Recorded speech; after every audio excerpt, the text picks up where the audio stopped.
আমার দায়িত্ব পড়েছে হচ্ছে আপনার প্রভাতী উচ্চ বিদ্যা নিকেতন, সেটা হচ্ছে যে দিল্লি রোড যেটা। সো আমরা মালামালগুলো পেয়েছি। এখন আমাদের নিরাপত্তা বাহিনীর লোকজন আসছে, আর তারপর আমরা সবগুলো মালামাল প্রত্যেকটা চেক করে নেব এবং তারপর আমরা কেন্দ্রে মুভ করবো এবং সারা রাত আমরা কেন্দ্রটা প্রস্তুত করবো এবং আগামীকালকে ভোট গ্রহণ করবো আর কি।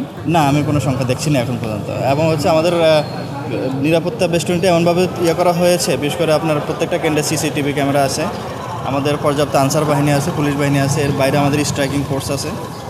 আমরা মনে করি যে খুব ভালো একটা নির্বাচন হবে। বিজিবি স্ট্রাইকিং ফোর্স আছেন 2টা, আমাদের ম্যাজিস্ট্রেট আছে 4জন এবং জুডিশিয়াল ম্যাজিস্ট্রেট আছেন 2জন। আয়োজনের কোথাও কোনো চ্যালেঞ্জ ফেস করছেন কিনা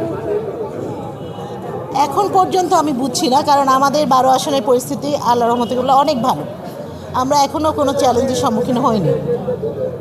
আগামীকালকে কোনো ধরনের আসলে এইটা ইলেকশন, আমরা এখন পর্যন্ত বলবো যে আল্লাহর রহমত করে খুবই চমৎকার পরিবেশ আছে এবং আমাদের প্রত্যেক প্রার্থীও নিয়মকানুন মানছে, তারা একে অপরের সাথে ভালো সম্পর্ক সমন্বয় রাখছে। তো আচ্ছা, ইলেকশনের দিন বোঝা যাবে, তবে আমরা আশাবাদী যে কোনো সমস্যা হবে না ইনশাআল্লাহ। আসলে গণভোট আর হচ্ছে আপনার এই ত্রয়োদশ জাতীয় সংসদ নির্বাচনে দুটার ব্যালট আলাদা, এইটাই ঠিক আছে। গণভোটের ব্যালটটা হচ্ছে গোলাপি রঙের, আর হচ্ছে আপনার ত্রয়োদশ জাতীয় সংসদ নির্বাচনে যে ভোটটা যেমন হয়ে থাকে সে একই রকম।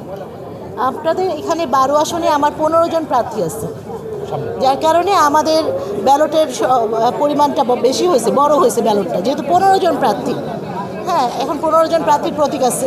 স্বভাবত 10 জন প্রার্থীর প্রতীকের জন্য যে ব্যালট তৈরি হয় তার চাইতে আমাদের ব্যালটটা একটু ভিন্ন হয়েছে। ফলাফল আমরা এখানে সমন্বয় করব। আমাদের 12 আসনে যে হলো ভোট কেন্দ্রগুলো আছে, ভোট কেন্দ্র থেকে যে ফলাফল প্রিজাইডিং অফিসাররা নিয়ে আসবে সেটার সমন্বয় আমরা এখানে করব। তার সাথে আমাদের পোস্টাল ব্যালট, আপনারা তো জানেন পোস্টাল ব্যালটের একটা বিষয় আছে, সেটা রিটার্নিং অফিসারের কার্যালয়ে যে সমন্বয় হয়, তারপর মূল রেজাল্ট আসবে, চূড়ান্ত রেজাল্ট। না 3712 থেকে